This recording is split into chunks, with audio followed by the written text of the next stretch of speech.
Hi, Eric Gibaud, ericgibaud.com, and yes, you are completely right. Every time Fujifilm presents a new camera, we have many doubts about what is the best for me or for you or for a situation. So we're going to have a look at it. Here I've got the X-T50 with the new 16 to 50 millimeter. Here I've got my X-S20 with an 8 millimeter, and here I've got my X100VI with the 23 millimeter that comes in on it because it's a compact camera. So we're going to compare and see what's best, not as a best camera, but maybe better for you, better for me, or for better for any situation. So let's start. Well, the X-S20 is mine, the 8mm is not, the X-T50 and the lens is not mine, and the X100VI is mine. So I got this extra gear thanks to Olivier from Fujifilm France.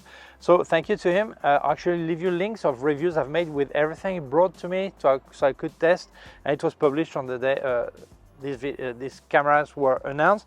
I've got a link here for the X-T50, a link also for the lens, the 16 to 50 millimeter, and also a link to the X100S2 and some more probably because I made several videos. Okay, so I don't know when you see this video. Okay, so obviously I also reviewed the X-S20 and the X100VI. Okay, so thank you so much, Olivier from Fujifilm, Olivier from Fujifilm France, for bringing all the gear this week so I could test many things. Well, in this video I'm not going to show you pictures made with these cameras because they have their own review with pictures I show, because the idea is not to show what they can do, because actually they all three make similar pictures, so it's more a matter of it's a good or bad photographer than a good or bad camera.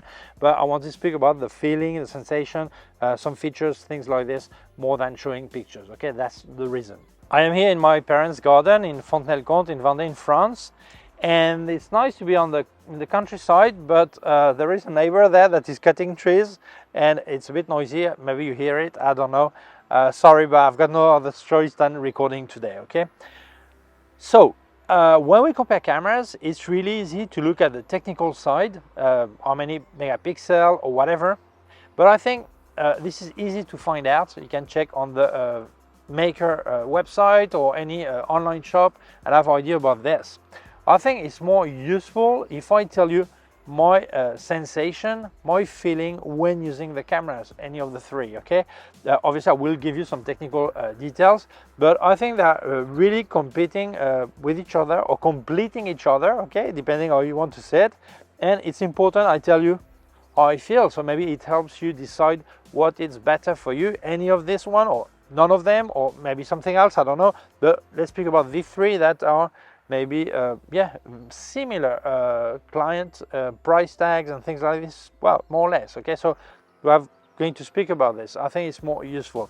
Obviously I will give you some technical details also. Here a trio of aces by Fujifilm, the new X-T50, here the X-S20, and here the X100VI. As you can see, both X-S20 and X-T50, they have a similar look, although some wheels are different and the grip is different, but the viewfinder is placed similarly. And here you have the X100VI with a different look, with the optical viewfinder in the corner, all this. So it's different format, different looks. So we're going to compare all three. If we look at sizes, I think most people, if they don't see the cameras next to each other, they think the the X100VI is the smallest one, and that's not the case. If you look at the length, it's actually the same as the X-S20, and it's longer than the X-T50. Okay. If we look at the height, these two are higher, and this one is smaller, is shorter.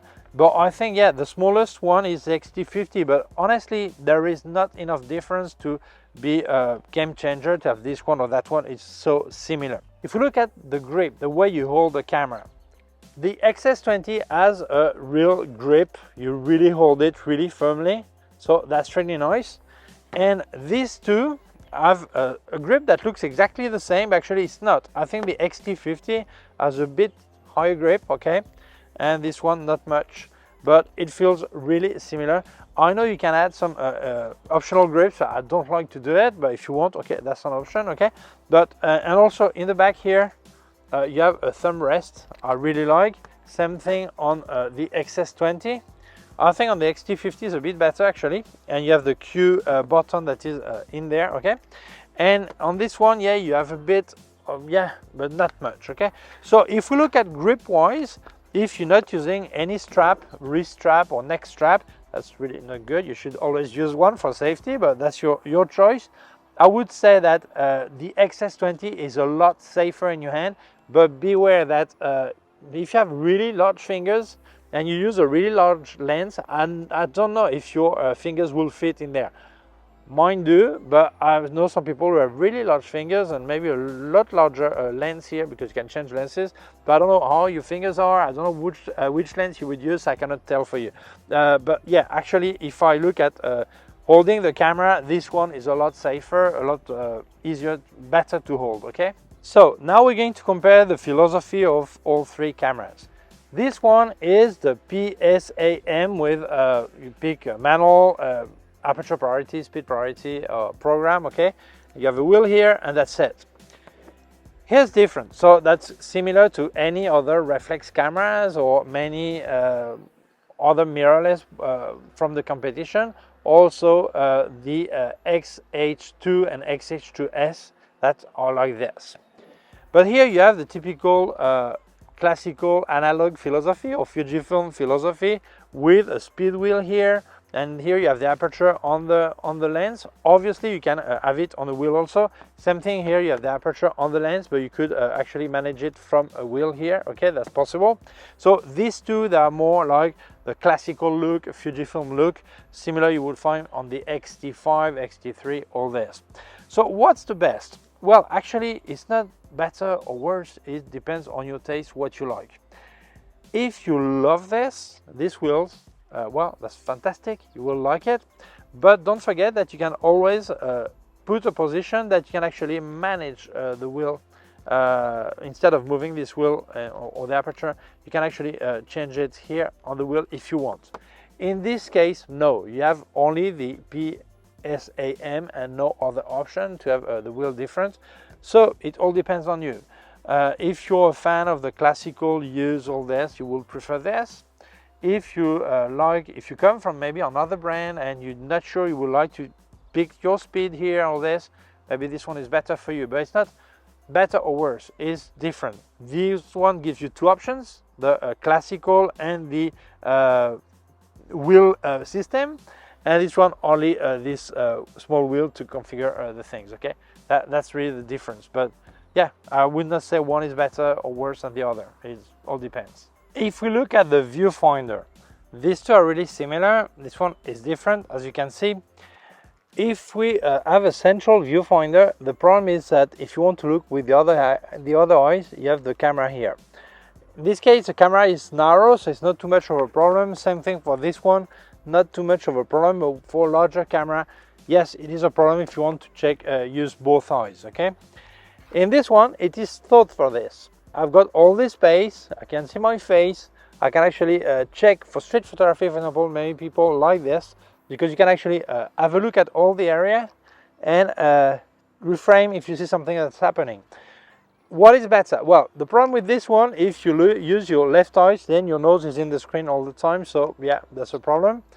In this case, if you use your left eye, it doesn't change much, okay? Well, here you cannot use the other eye, but it's very similar, okay? So what is better? Well, it depends on you, obviously, on your way of using your camera, on your eyes and all this. But for me, it doesn't matter which one it is. I use both without any problem, but some people prefer a type, some people prefer another type. This one is like a rangefinder camera, but it's not a rangefinder because you don't have any rangefinder in there to make the focusing. So it's what we call a rangefinder type look. Okay, it looks like a rangefinder, but it is not, okay? So it's a matter of taste. It's not that one is better than the other. It all depends on you. If we speak about the viewfinders, well, these two have electronic viewfinders, and this one has actually 3 viewfinders in one. So the electronic viewfinders, many people criticize it. They think it's not as good as optical viewfinder, all this. We cannot forget that they have bettered a lot over the years, okay? They're a lot better than before. And many of them, it's like almost reality or reality, okay? Depends on the camera you get, all this. The big advantage of electronic viewfinder is that in low light situation, you can actually amplify the signal and you will see better than your eyes. So if you have to focus on frame and you cannot see much, well, having an optical viewfinder is a big advantage, okay? So these two have only electronic viewfinders. This one has actually three viewfinders. An optical one, this is actually like a piece of glass and I look through a window, okay? That's it. So it's great, you really see as it is, nothing strange, nothing, it's really like this. But sometimes it's not as good. Why? Because it's really low light, so if your eyes cannot see through here, you cannot see either. But this camera has actually three viewfinders. You actually have a switch here and you can change to electronic viewfinder. You have a small plate that comes in front of here and it becomes an electronic viewfinder. So you see really as any electronic viewfinder. And then you also have another option that is a hybrid viewfinder. So I'll move here and I've got the optical viewfinder and a small corner I've got an electronic overlay. So I can see some areas of my picture to make sure it's properly focused or whatever, or you can use it. So honestly, for this camera, I always use the optical viewfinder because I think this is fantastic. This is the philosophy of this camera. The only time I use the electronic one is because it's really dark and I would not see properly, so I want to force the signal and see better. Or when I do a really close-up, and as the optical viewfinder is here and the lens is here, if I go on electronic, I've got everything on the same axis and I'm sure there is no parallax error. Although it is corrected when you're really close, it's better to go electronic viewfinder, okay? But otherwise, I think that buying this camera and not using the optical viewfinder is a pity. For that, it's better to get on X-E4, maybe later, I don't know when, on X-E5, but for that, the beauty of this camera, I think, is the optical viewfinder.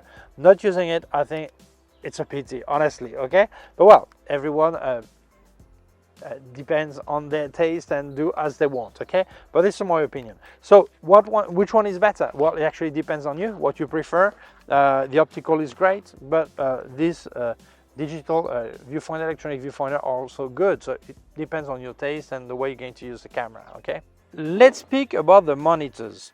Well, these two, the X100VI and the X-T50, seems to have the same size monitor, and the X-S20, the height seems to be similar, really similar, but it is wider.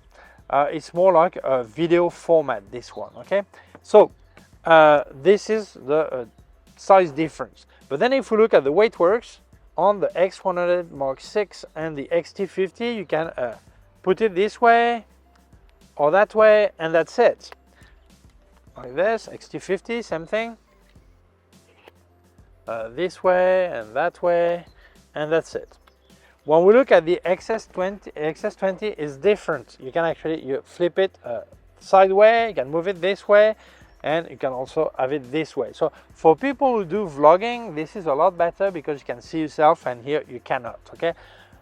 I must add that here you have two screws.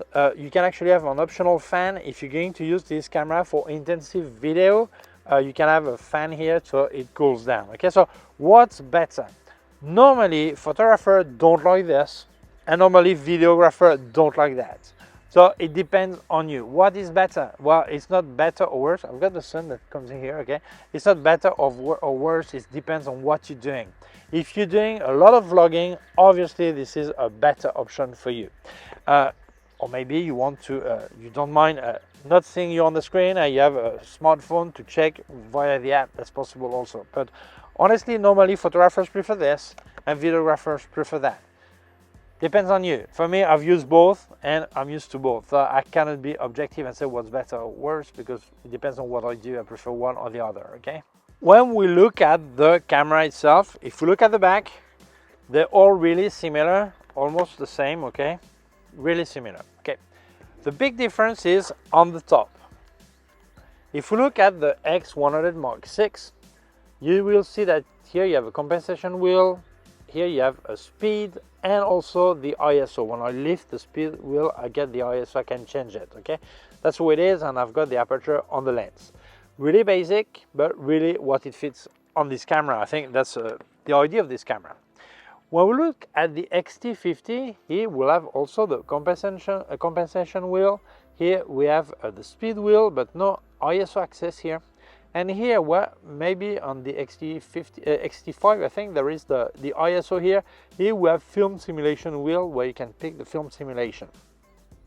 I think it's a great idea because many people who would buy this camera are probably a fan of photography. They like the classical way of working with film photography. And many of them, they don't want to bother on a computer to develop RAW, all this, and they want to have directly a JPEG that works. They want to quickly pick the right film simulation for what they're doing. They don't want to bother to get into a menu, so it's not a problem.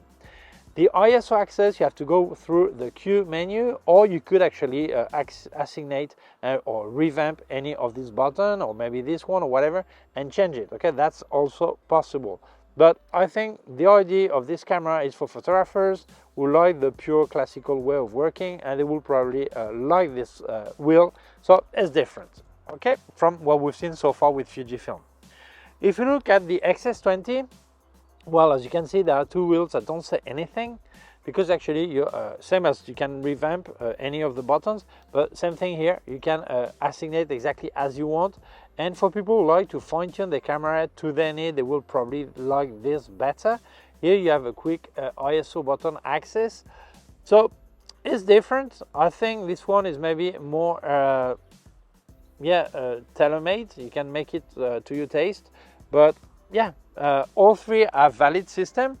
Which one do I prefer? It depends on what I'm doing. So it's, again, up to your taste. But I'll show you the differences. And yes, they are different. There are not two of the same here, okay? Really different from each other. So what's inside? If we speak about the battery and the memory card, both the X-T50 and the X100 Mark VI have the same battery, which is what I call the small one, the NPW 126S, okay? And it uses SD card that is UHS-1. Stop the recording. Memory control. I'm going to refresh your memory, kid. What is that you just said? UHS-1? What did you say that? Yes, sir. We all know this is memory UHS-2 agent. memory and the X-T50. Yeah, I'm sorry. Yes, you are right. I made a mistake. Yes. So what do you say, UHS-1? I was so tired and I said UHS-1 instead of UHS-2. I'm sorry. The competitors are paying you. True? No, they're not paying you? I'm sure they are. No, no one is paying me for that. No, I swear, no one is paying me for that. Yes, no one is paying. I swear. So what did you say? UHS-1? Is it UHS-2? No, I didn't get any money for telling that. No, I love Fujifilm. I would never do that. I want you to apologize. And I suppose you also made a mistake when you reviewed the X-T50? Yes, you are right, sir. Yes, you are did. right. Also, on the review of the X-T50, also said UHS-1 instead of UHS-2. I'm sorry. I apologize to my audience for that. I'm so sorry for that. So we agree Yes. it's UHS-2? And how does that affect video? Is it better video now? How Is does it it good? affect Is it the bad? video? Well, actually, it doesn't affect the video. This camera is not thought for having intensive video. As you can see, there's no screw to put an extra fan anyway. So the video feature is what I said. Okay, kid. Okay. Can go back and record some more. This is exactly what I Don't said. mess up again. I'm so sorry again. This one, the X-S20, uses a larger battery. The model called NPW 235, this one. And the memory card is UHS-2. Why? This one maybe you would use more for video also, so it's good to have a larger battery. And also the fact that it's a UHS-2 allows a higher bit rate for video. This one I really thought more for photography, although they have a good video capacity.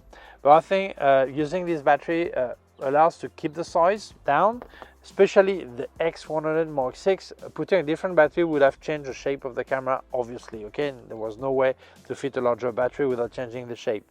So one thing I really love from Fujifilm is the fact that they have only two types of batteries. There was three before, but now there's only two, okay? So that's really good because it means I've got two different cameras and can share the same batteries. And this one, the one on the X-S20, is the same as you have on the JFX camera, X-T5, XH, all this. So I could actually have a medium format camera and this one and use the same battery. I think this is fantastic. The X-T50 is not weather sealed, and the X-S20 is not weather sealed either, but the X100VI can be weather sealed with a filter. A few things that are unique to the three cameras. First of all, these two you can change lenses. This one you cannot, although there are some adapters. You can have a 28mm equivalent full frame or 50mm, but well, some people like it, but for me it breaks with the philosophy of a small compact camera. So well, okay, but that would be possible, but it's not the same as changing the lens, okay? Then this camera has an ND filter, 16 ND16, which is 4 stops included in there, so you can cut light. It's optical ND filter, so really interesting for some situation. This one, as we said before, is a film simulation wheel, and this one on this wheel has a vlogging option, so it will actually know that you're close to the camera and try to focus on what you show, or even try to have the maximum aperture. If you don't have a lens, you can change here or put it on A mode. It will try to have the background out of focus as much as possible, okay? So this is 3 features that are specific to each camera. And don't forget that if you like this camera but you're not convinced that it is the right focal length, probably one of these two is a better option. If you're convinced this is the right focal length for you, well, that's fine, okay? But yeah, these are specific to these cameras. So some technical data. If we look at size, we've seen that. Let's look at the weight. The X100VI weighs 521 grams, and it will not change because, well, that's where it is. You can change the length anyway. The other two, the body of the X-T50 is 428 grams, and the body of the X-S20 is 491 grams. So it's a bit heavier. I'll speak with battery and cards, everything in there, okay? But it will vary depending on the lens you put on it. If we look at the megapixel, the resolution, definition, here we have those two, the X-T50, X100VI with 40 million pixel, and the X-S20 with 26 million pixel. If we look at video, it goes, all three go up to 6.2K 30p in 10 bits, but I think the X-S20, I have to check, has a higher possible bit rate. I think I'll confirm, okay? So it's a bit better, depends on what you want to do. If we look at the IBIS, the X-T50 and the X-S20 have 7-stop IBIS, but the Fujifilm X100VI has only, which is a lot anyway, 6 stops. Why? Because here, where you see the lens, it starts here, okay? But there is, on the X100VI, the lens is inside also, so there's not much space. So not much space for the sensor to move for the IBIS, so it's 1 stop less, which is still really good. If we look at the ISO, all 3 cameras go up to 12,800 ISO without forcing it, but it starts differently. The X-T50 and the X100VI start at 125 ISO, and the X-S20 at 160 ISO. If we look at the flash sync, the X-T50 and the X-S20 sync flash at 180 of a second. And this one, because I didn't tell it yet, has something really unique. It has a leaf shutter in the lens, and it synchronizes at every speed. But from f2 to f4, it will synchronize at the maximum speed will be 2 thousandths of a second, 1 thousandth of a second, depends, okay? So it will synchronize at any speed, but take into account that below f4, then you cannot go up to 1/4000th of a second. If you look at maximum speed, just I was speaking right now, they all three go up to 1/4000 of a second. The viewfinder, we spoke about it. Let's speak about the sensor. Well, these two 40 million pixel, this is a CMOS 5, and the X-S20 has a CMOS 4 of 26 million pixel. If you look at the processor, all three have the processor 5, which is what you find on any top of the range Fujifilm camera right now. Then there is a digital converter on the X100VI and the X-T50. You have the time 1.4 and time 2. I haven't checked, sorry, I've got a gap there. I'm not sure about the X-S20 because actually the digital converter, something I never use. Okay, well, that's it. We spoke about the card. Okay, now let's speak about the Fujifilm film simulation. Well, these two, the X100VI and the X-T50, has 20 film simulation, including the Reala Ace that many people like. And the X-S20 for the time being has only 19 and doesn't have the Reala Ace. But when the X100VI came out, Fujifilm said they would upgrade the firmware of every processor 5 cameras, and they would include the Reala Ace. So it's not done yet, I've not seen it yet, but hopefully soon you will get also the 20 film simulation in this one. We've spoken about already the SD card, all this, so I think for technical data, that's it. Let's speak about price. Well, basically, if we look at this one, once it's paid, normally you're not going to add anything. Well, maybe this lens, you want the 28 or 50 millimeter, but normally that's it. You're not going to add anything else, so that's it. In this one, once you've paid the body, obviously you need to put a lens on it. And if you put some lens that would be like similar to this one, we're looking at very similar price, like a 27mm, 23mm f2. We look at all three with a very similar price. But with time, if you get more lenses on these two, obviously we'll have to spend more money.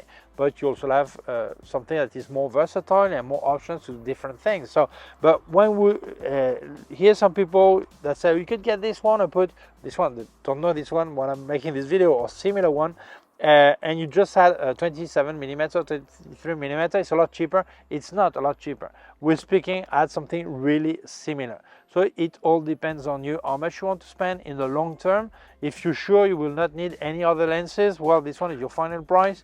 And if you will put some more lenses, this one obviously will come out with a higher budget, okay? So it all depends on what you want to do, the money you want to spend, and the kind of picture you want to make and situations. That's it.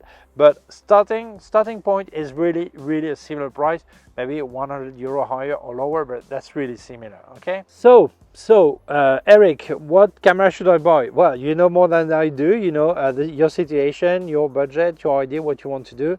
I think I've given enough information so you can decide. But well, let's help anyway. Honestly, if I would have only one of this camera and I clearly know the type of picture I'm going to make, it would be possible to decide. Let's say I want to do only street photography, I would probably get this X100VI without any thought. I would like it. But if I'm not sure that I will do only that type of pictures, I will probably get also I will, instead of this one, I will get any of these one, the X-S20 or the X-T50. If I am sure I'm not going to do video, I would probably get the X-T50. And if I am sure I will also make some video, I will probably get the X-S20, okay? But it's really hard to decide because we're never sure that we will always do the same thing, okay? It's hard to decide. If I would pick two cameras, well, probably I would get the X-S100, and if I'm sure I will do no video, I will get this one, the X-T50. If I'm sure I will make also some video, some vlogging, I will get the X-S20, okay?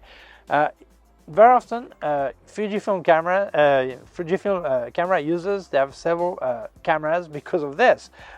If I had all three, I would use all three depending on the day, on my mood, or what I'm going to do. So honestly, if you are not sure yet how you would use a camera, if you're going to do only photography or sometimes video, or you're not sure about the focal length you will always use, I would pick any of these two, okay? And if you think video more than the rest, this one. But honestly, all three are really fantastic cameras, no doubt. So now it's your turn to decide. It can be any of these three, two of the three, three of the three, or none of them, okay? It's up to you. So thank you so much for watching the video. I want to thank Olivier Saint-Géry from Fujifilm. Don't forget there are links in description of other gear he brought me, so thanks Fujifilm France. Thank you to you for watching the video. If you feel it meant interest other people, please share it on social networks. If you have not done it yet, please subscribe to my YouTube channel, the small button down here and also a small bell. If you click on the bell, get notified when I upload a new video. My website, ericgibaud.com. If you have any question, can leave a comment below. I'll also leave you links of my gear on Amazon, links of everything I reviewed by K&F Concept, Sandmarc and Flashes by Westcott, more affiliated links, and also a link to my PayPal account in case you wanted to make a donation. Thank you very much. Please take care of yourself and see you soon. Bye.